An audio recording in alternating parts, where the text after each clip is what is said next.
Check the mic and make sure it sound right, boys.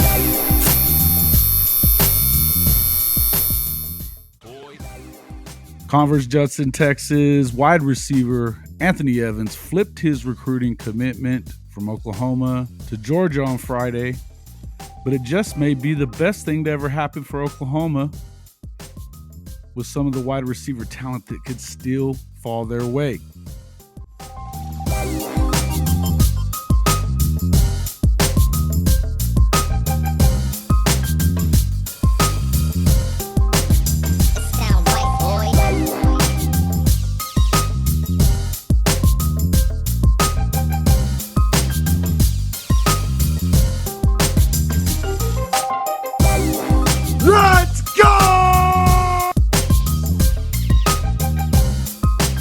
Welcome back to the Hall of Fame College Football Podcast. I'm your host, Jason Watkins, and if you love college football, you're definitely in the right place.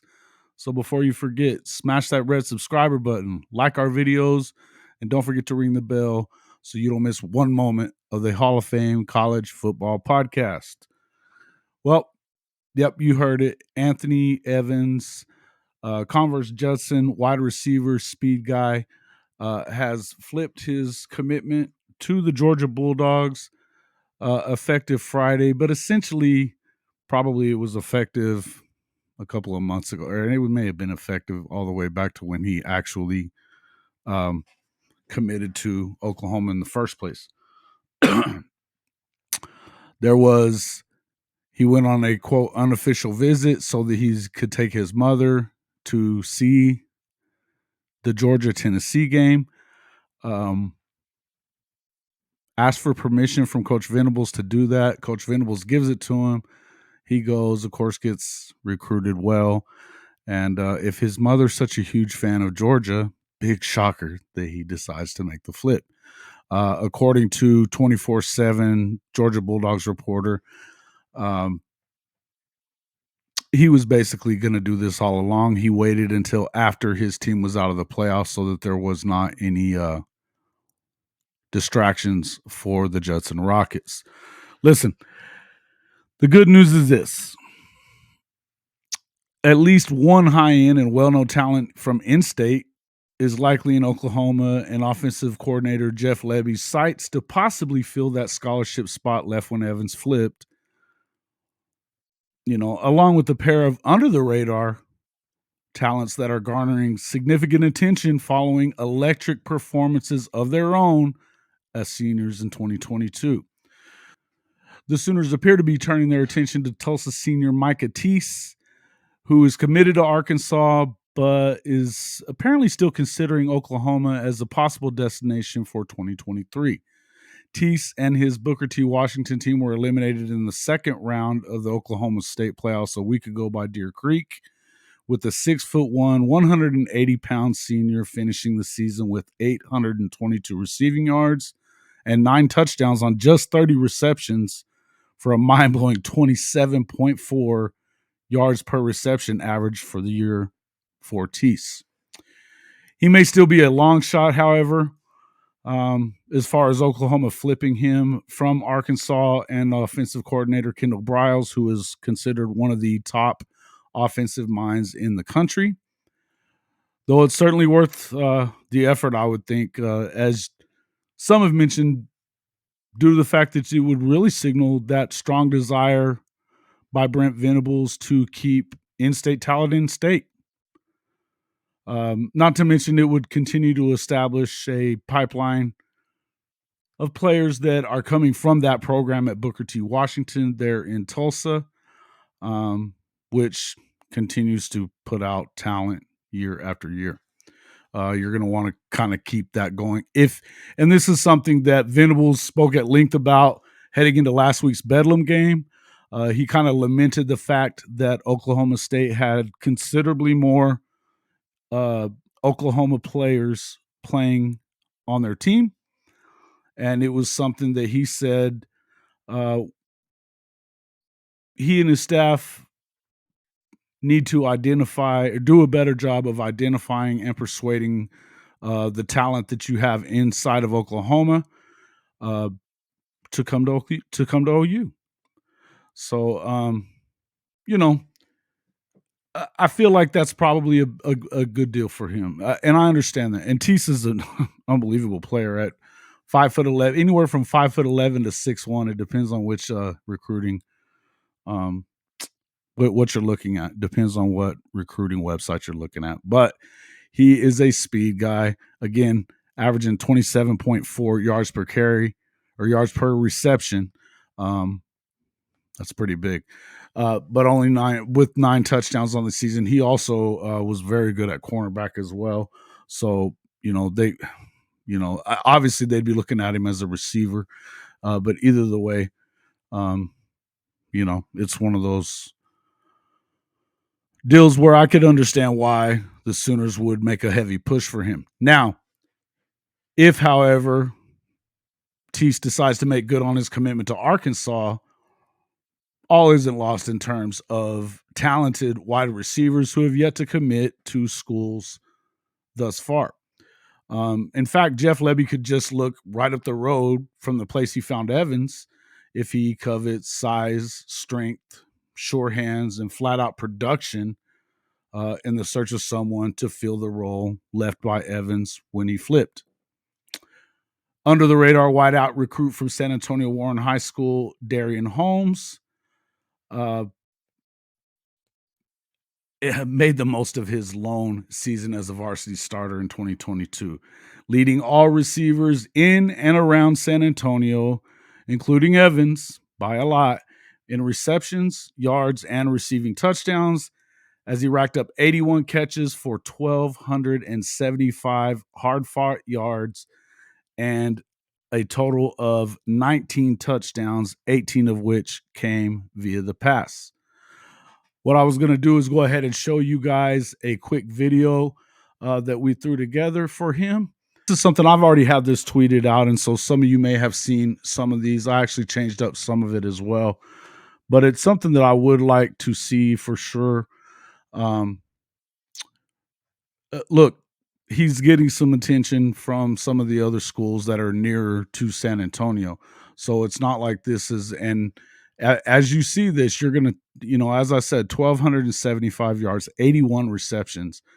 Well, let's just take a look at it here.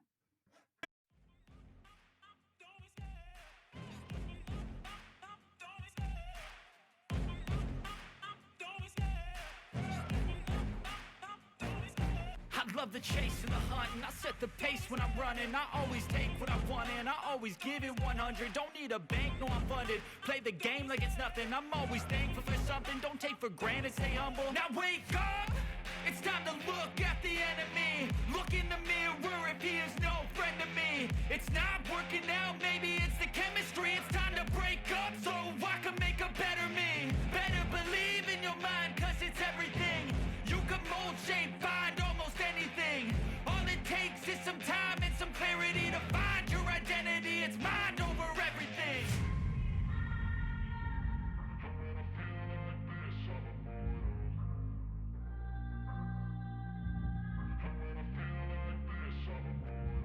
And when I feel like this, I'm immortal. When I feel like this, I'm immortal. When I feel like this, I'm immortal. When I feel like this, I'm immortal. Don't be scared. Don't be scared.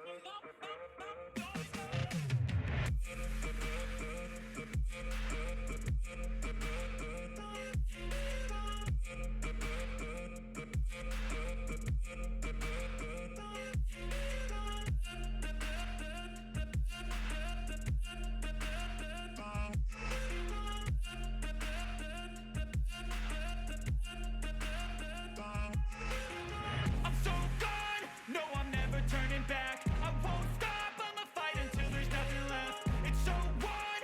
You're gonna be hurting bad, cause I've been to hell and back. You don't wanna make me mad, I stay strong, you will never see me crack. And if you get in my way, you gonna feel the wrath. Gotta say it to my face while he's looking back. Mirror breaks after math, when I hate, I attack.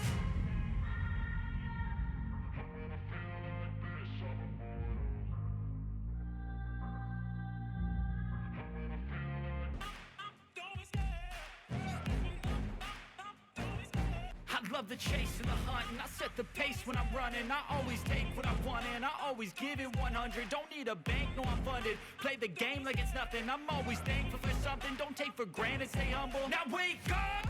It's time to look at the enemy. Look in the mirror if he is no friend to me. It's not working out, maybe it's the chemistry. It's time to break up so I can make a better me. Better believe in your mind, cause it's everything. You can mold, shape, find almost anything. All it takes is some time and some clarity to find your identity. It's mind over everything.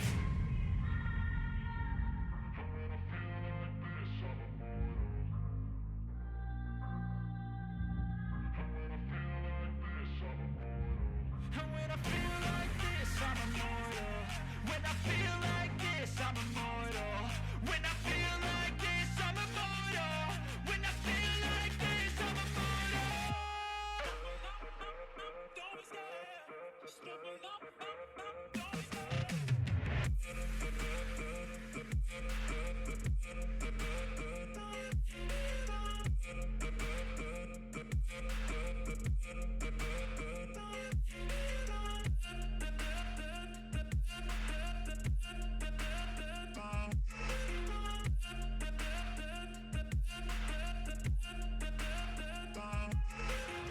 I'm so gone, no, I'm never turning back. I won't stop, I'ma fight until there's nothing left. It's so on, you're gonna be hurting bad, cause I've been to hell and back. You don't wanna make me mad, I stay strong, you will never see me crack. And if you get in my way, you gonna feel the wrath. Gotta say it to my face while he's looking back. Mirror breaks after math, when I hate, I attack.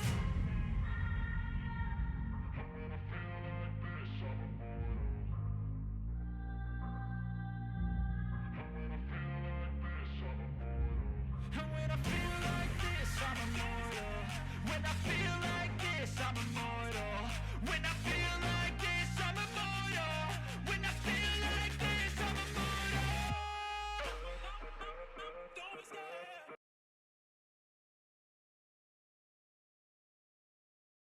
I am absolutely not at whatsoever bad mouthing Anthony Evans. He is well within his rights to make his decision to go to Georgia. What I'm telling you is that this is a kid that has flown under the radar, period. He's flown under the radar because of the fact that he played JV a year ago. His coach was brand new, kept him on the JV while they went 2-8. Okay. Now, if you knew anything about what he did on the JV, he didn't complain about it. He just went out there and balled out there to have the same type of season in obviously less games, but against different talent. But he continued in 7-on-7 over the summer, dominating there as well.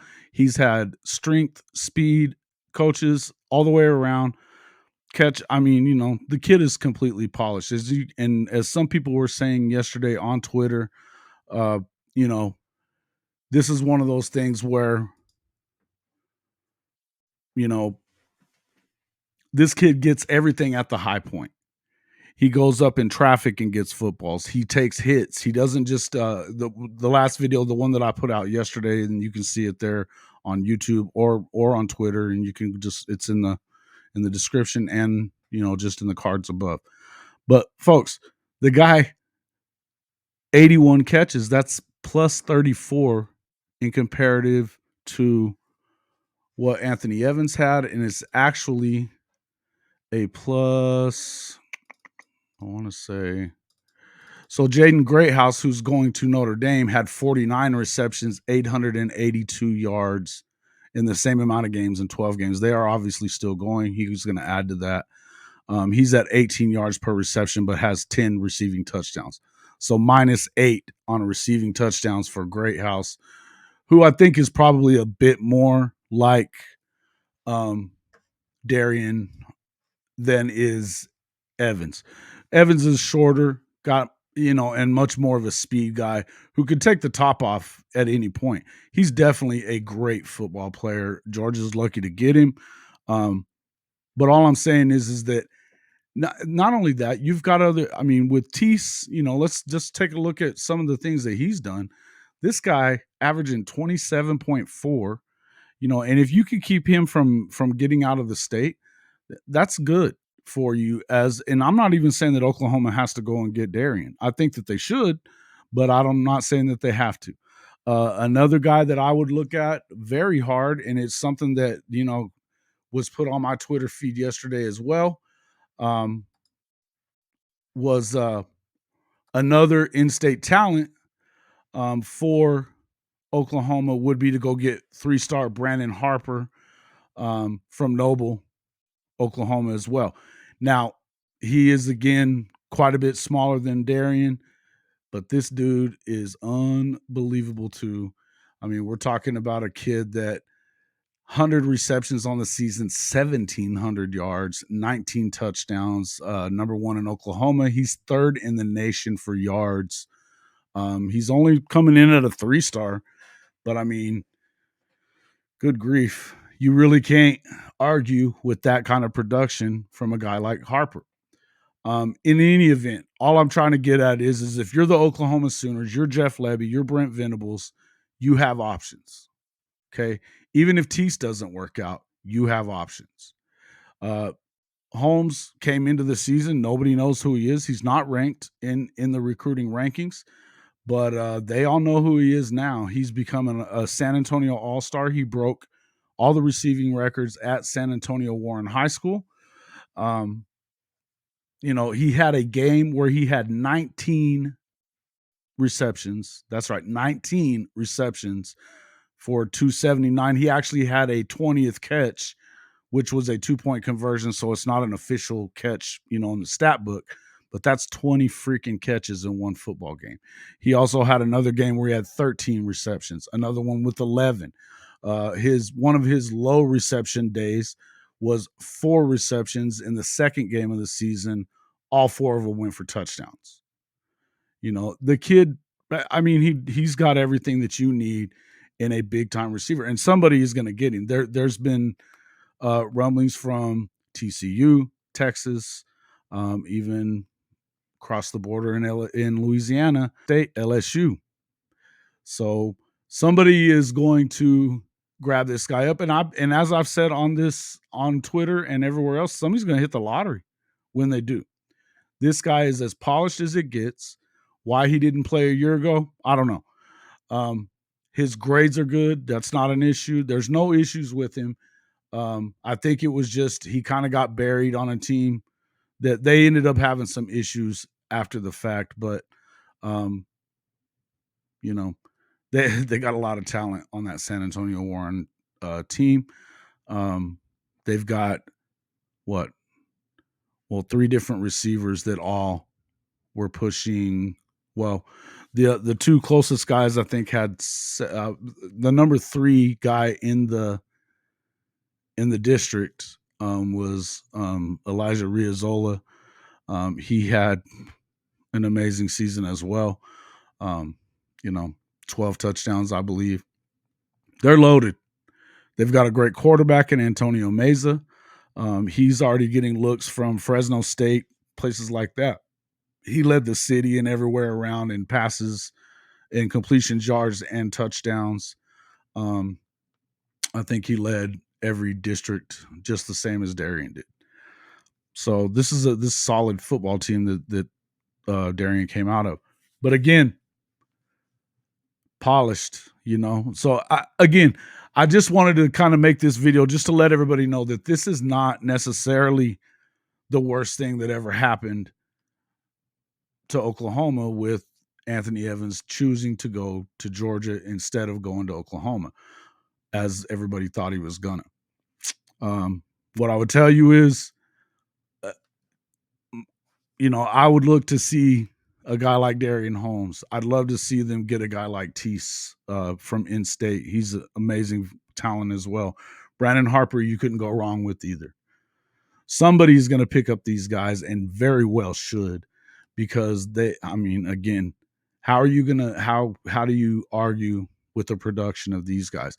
And again, if you were to get any one of those 3 guys, I would honestly say that you probably have a net gain over. And again, not even saying anything bad about Anthony Evans because he's an amazing talent. But numbers don't lie. They just don't lie. Even Jaden Grayhouse didn't, and he's going to Notre Dame. He's basically considered the number one receiver one of the top 2 or 3 receivers in the state. But definitely the number one receiver coming into the season in that area was Jaden Grayhouse. He's already got committed to Notre Dame as well. There's been some rumblings about him possibly going to Texas as well. But now that that Darian has arrived on the map, there's no telling. This could shake up a lot of things in that area. But if you're Oklahoma, you got an opportunity to jump on him now. So just something to think about. Folks, we are going to come at you live tonight to talk about the last game of the season, regular season that is, for the Oklahoma Sooners and Texas Tech Red Raiders. It is in Lubbock tonight at 6:30 Central Time, 7:30 Eastern. They're at Jones AT&T Stadium in Lubbock, Texas. This is a big game for both teams. I think both of them have first-time head coaches. Obviously, in Brent Venables for the Oklahoma Sooners and in Joey McGuire for the Red Raiders, a team that knocked off Texas in that same stadium early this season. They've been up and down, kind of similar to the way that OU has been. They both actually sit at 6-5 right now, so this would be it's a good win. It's a win that Oklahoma probably needs to come up with to kind of build on what's kind of happened over the last few weeks. I feel like if the defense is going to be, the defense could do some good things as far as that goes with for every 3 touchdowns that Texas Tech passes for, they throw 2 interceptions. So that's an opportunity for this Brent Venables defense to show what they did a week ago and play really well. So anyway, just wanted to talk to you. If you are not a subscriber, we hope that you would go ahead and hit that subscriber button. We are way over our watch time on that. Monetization comes with subs. So please join us tonight for the live. Again, that's going to be at 11 p.m. Eastern Time, 10 Central there in Oklahoma. And we'll see you tonight.